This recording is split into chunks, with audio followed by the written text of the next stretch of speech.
Hi folks, John Adamson, the Rehab and Documentation Guru, wrapping up my day from home health. Had a light day, had 3 visits that were all discharges, and then I had 2 cancellations, so it ended up being a little bit light, which is fine. It's still a normal day lengthwise because all the paperwork, but it was okay. What I wanted to do is I'm going to start making some videos on improving the patient experience.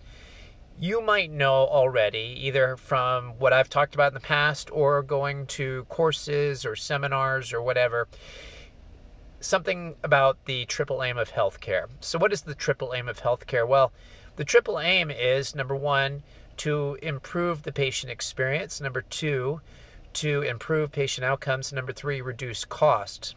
You probably guess what order is most important to the federal government.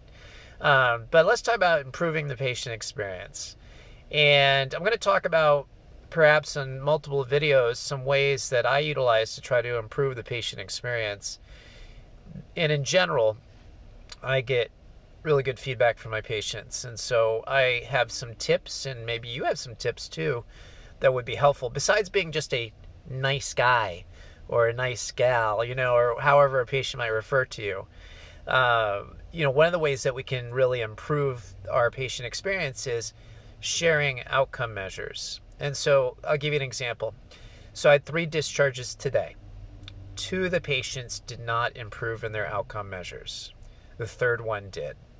So let's talk about, obviously, when they improve their outcome measures. So I regularly will take the patient back to the first day I saw them on eval and their discharge, and I will share with them, this is how you scored on this test at eval, this is how you're scoring now, this is what this means. And so in our EMR, we use pretty much standard across the board, the 30-second chair rise and the Tinetti on our patients. And you can argue the merits of those, but they're not bad, and I like them, and they're pretty easy for the assistants to follow up on. So I use them. And if a patient on a Tinetti makes more than a 4-point gain or more, or the 30-second chair rise, a 2-point gain or more, that is minimal detectable change improvement. And so my guy that I discharged today, he went from 0 reps on 30-second chair rise to 7. And he went from a Tinetti of 15 to 23 at discharge.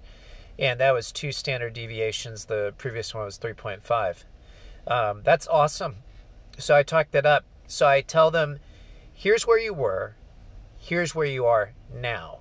And what that does, I think you could guess, is it sets up in the mind the value that I provided them through therapy. Because when they get those patient satisfaction surveys, I want them to remember just how awesome therapy did with them. Now, let's talk about the patients that did not improve. So I had 2 patients. One has a progressive neurological disorder. He stayed the same. He had a slight increase in one test, but it wasn't a minimal detectable change, which means that it's within the standard error of measure, which means that it could have just been clinical judgment, a little different on one day versus the next. And anyway, what did I do with him? Well, I talked up the minimal point gain that he did make. So that was one thing I did.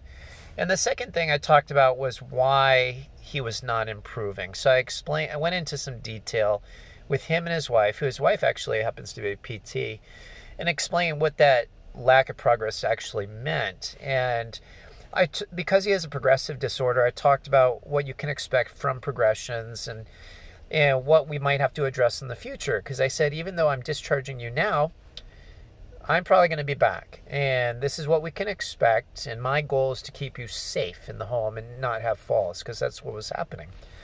And I left there with 2 happy customers, because even though he hadn't made improvement, even though initially they were hoping therapy would continue, they both understood why I wasn't, and they had hope for the future. The other patient, she has cancer, and she has anemia, and she got peripheral neuropathy from the chemo. Not a great situation. And also, so she didn't make any progress on her standardized tests. They're appealing the decision.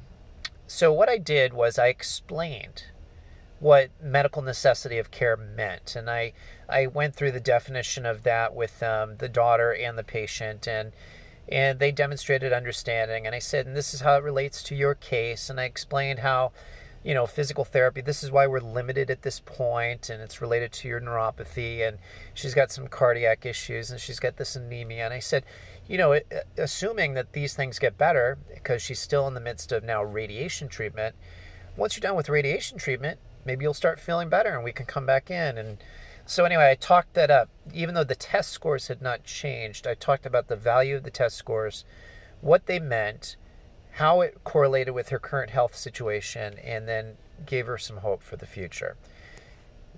Might be founded, might not be. But anyway, I think it might be. So I was straightforward and honest with them, and I told them about maintenance therapy a little bit, and I explained what Medicare has to look at, and that I'm very careful with my charting, and I will give what Medicare needs to make a determination. So they were both very happy with that.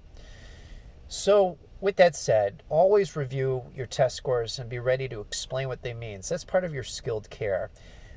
Your ability to inform the patient, in a language that they can understand, these standardized tests, these measures that we went to school for, that takes skill and knowledge. And the patients really, they benefit from that, and they feel